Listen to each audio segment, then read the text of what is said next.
Ready to go. Okay. Good morning, everybody, and welcome back. Today we're working on this little snapper weed eater. Now, I've had a few of these in along the way, and I love the way the snappers sound. They sound kind of like the little Toro weed eaters. They got a nice little pop when they're running, but this one, it doesn't pop anymore. So let's get into it and see what's wrong with it. Now, the first thing I noticed on this one when I picked it up was one of the fuel lines is broken, and the choke control is missing. So we're going to go ahead and see if we've got a carburetor sitting around that'll fit this and redo the fuel lines on her. Okay, to do the fuel lines, first thing we're going to have to do is pull the carburetor off. Let's see what we got. Well, these bolts do not look like the stock bolts on this one, but we need an air box anyway, and they'll do for the moment. We've got these odd little washers holding them on.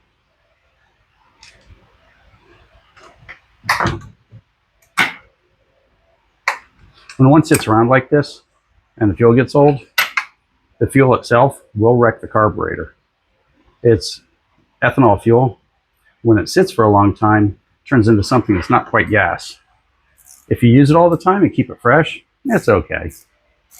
A lot of people beat ethanol up to no end, but the truth of it is fresh ethanol works fine. The problem you get is it changes as it gets older a lot faster than plain old gas used to. If I was given a choice, I'd gladly take a tank of unleaded gas as opposed to a tank of unleaded with ethanol. Okay, I believe that pops off, and it does. Okay, let's get the carburetor out of the way and get some fuel lines on her.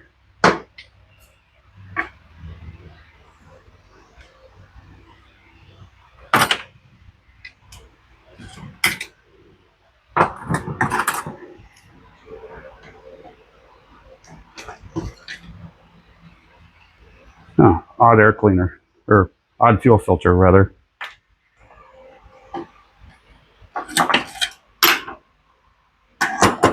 Let's make sure we don't have anything else hanging around inside the gas tank. There's one little piece of line. Okay, let's put some new line on her. So when you order fuel line for one of these, you can usually get it with this little wire, and this wire will be just your best friend when you're replacing the fuel lines. See, we're going to thread it through here, and we're going to cut a taper in the line itself, like so that it'll fit through this little hole better.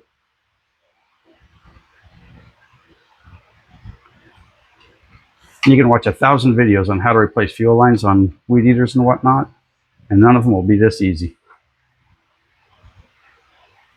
So now that we've got this end, we're going to find a filter for it.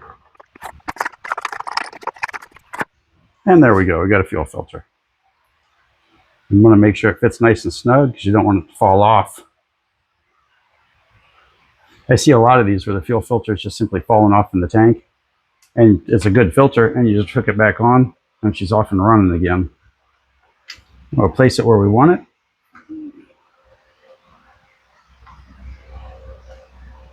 Right about there.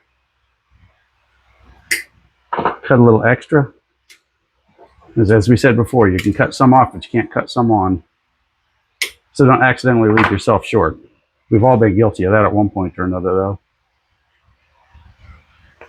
Okay, and make a note to yourself that the back one was the fuel supply, and this will be the return line.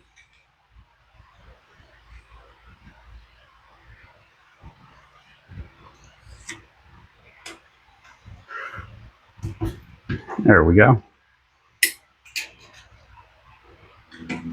Now get it where we want it.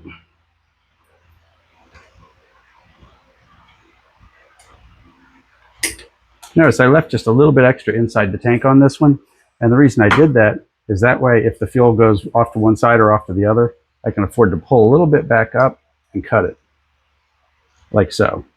Now it'll go just about any place. Okay, we tossed a new gasket on it, and mental note, the little hole here, it's a negative pressure port. You want to make sure that it lines up on the carburetor and on the machine. So now, let's put our linkage on first and thread her back on.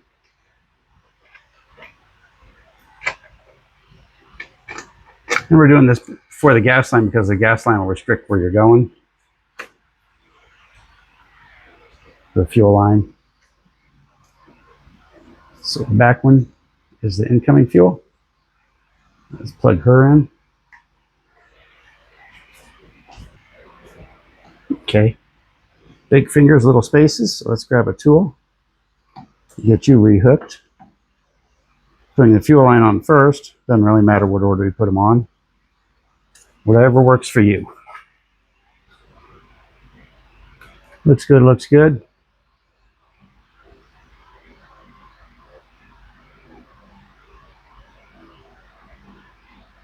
And don't worry about crossing these fuel lines.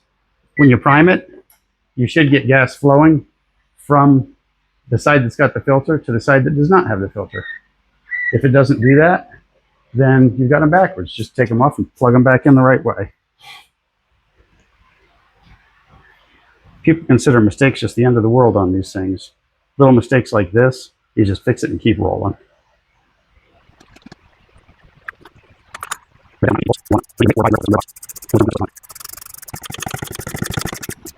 Okay, let's put some fuel in her and see how she runs.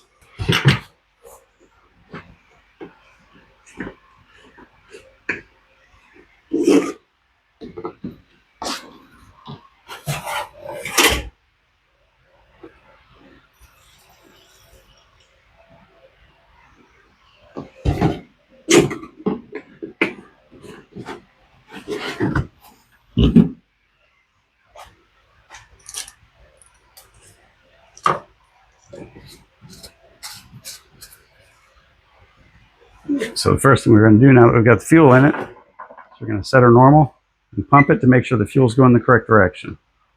And it is. Because we know this is our return line. Okay, let's put her on the floor and see if we can get her started. Okay, sports fans, let's get this bad boy tuned up and running.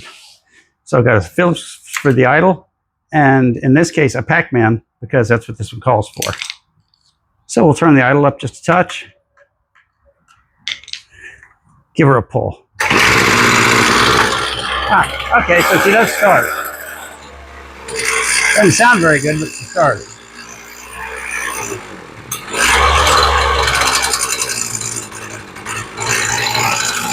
Now we're going back and forth on the low to find the sweet spot of the idle.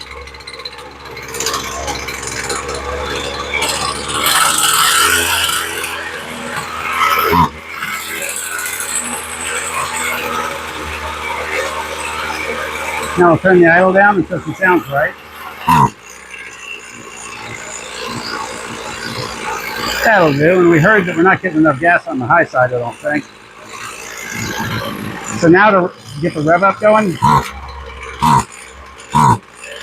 Not wrong direction.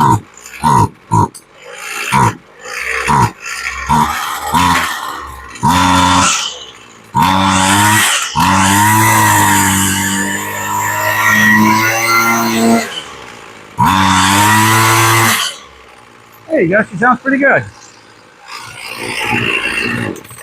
Now what we did was we turned the idle up, and then we adjusted the low until we could turn the idle down. And the low is always the one closest to the engine. And then once we had the low okay, then we moved over to the high, and you literally hit the gas and rev it up and see how it sounds. And then when it sounds like it's hitting its peak, then stop, you're done. Okay, this one just needs an air box and she's ready to go. Okay, that one came out really nice, but those snappers usually do. I really like those as a weed eater. For box store weed eaters, they're one of the best. So all you new people out there, if you made it this far, you might as well subscribe. It's free, and it's what we work for. So thanks for watching, and we'll see you next time.